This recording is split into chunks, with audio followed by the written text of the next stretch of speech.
Hey everybody, Dr. Doreste, cranial release technique, back with another video. Again, experimenting with the live YouTube programming and how that all works.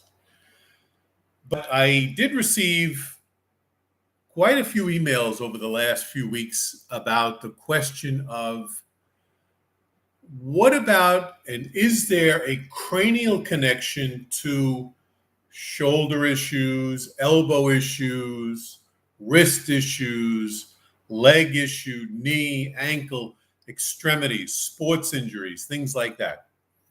And I just wanted to kind of review some concepts with you. And again, it's a live demo here, and it might be a little choppy because I'm getting used to the technology, so please forgive me. We have the work of Dr. William Sutherland more than 100 years ago, the quote, father of cranial work. And he was the one that looked at the cranium, looked at the 22 separate bones, kind of scratched his head and said, why 22? And why aren't they all one solid bone? And he really couldn't get an answer. The professors didn't have it. He didn't have the answers in a textbook. And in his own writings, he talks about being in sort of a dream-like, half awake, half asleep, kind of that nice, quiet state in between, and sees a fish swimming. Sees the gills of the fish opening and closing and says, aha, I wonder if those bones are designed that way because they need to move. So that's what led him into the world of cranial work. And what he thought it was just an extension of osteopathy, an extension of the concept of structure determining function, which makes perfect sense.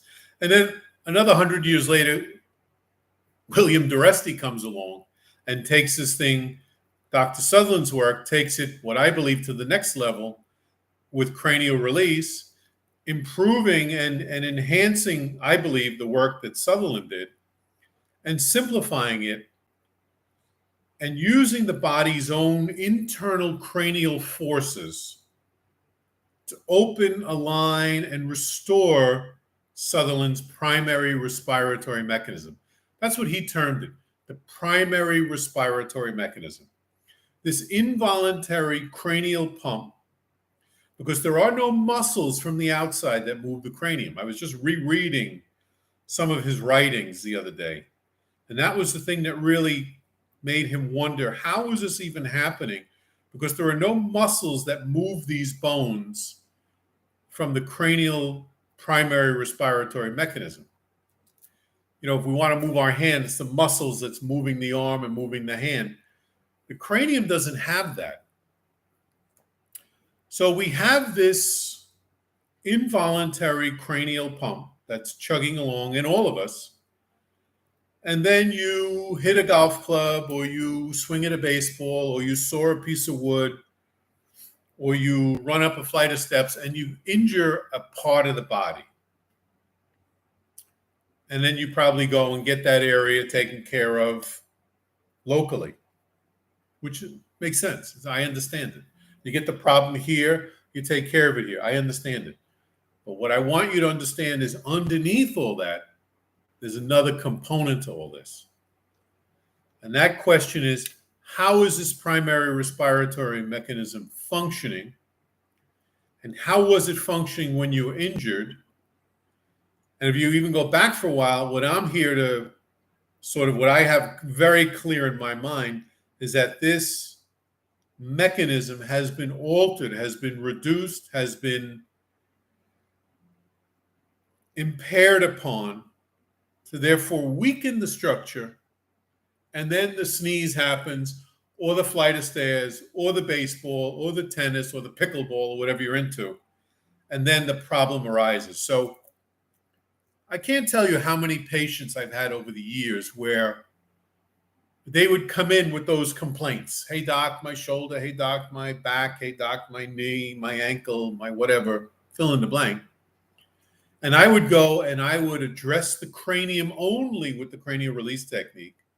addressing the structure, the 22 bones, which therefore affect the spinal structure. In some of my other videos you can search, we then talk about the dura mater, the covering of the brain and spinal cord, which then goes out into the periphery and becomes the epinorium, becomes the fascia, the connective tissue that holds everything together. So it's great that you get the area worked on where the problem is. That's fine. I have no problem with that.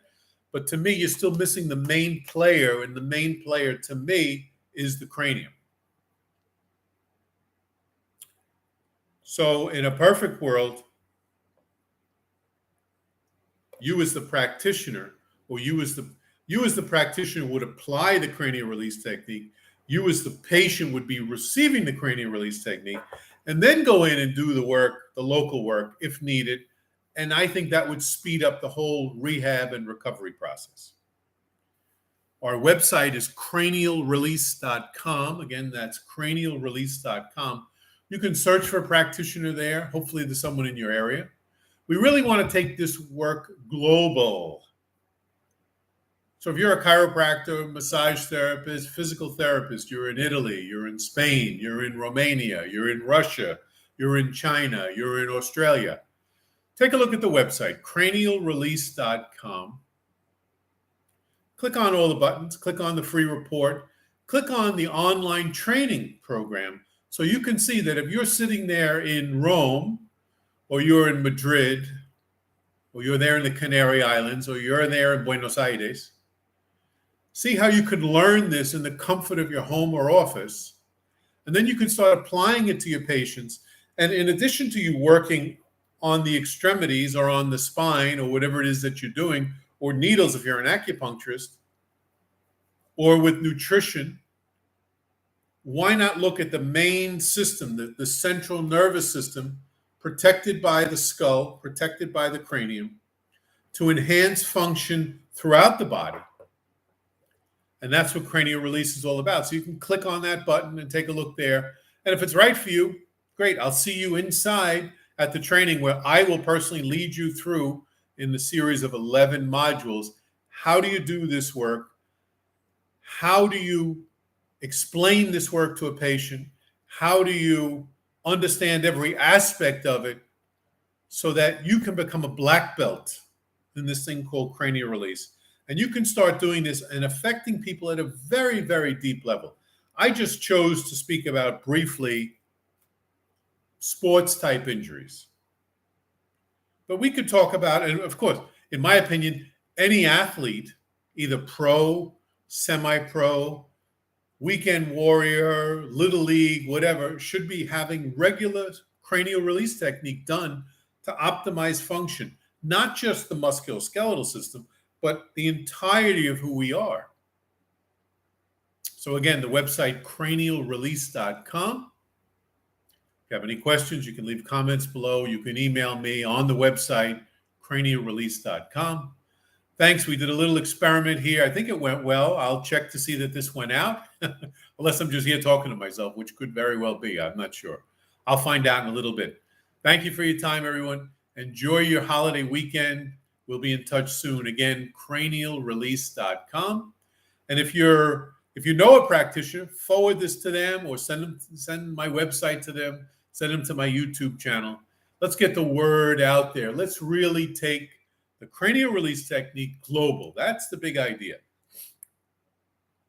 When I work on a patient, I explain to them that cranial release is a global technique. It's going to change everything. It's going to change your ankle. It's going to change your kidney. It's going to change your liver. It's going to enhance function throughout the entire body, because the central nervous system, the brain and spinal cord, controls all functioning in the body.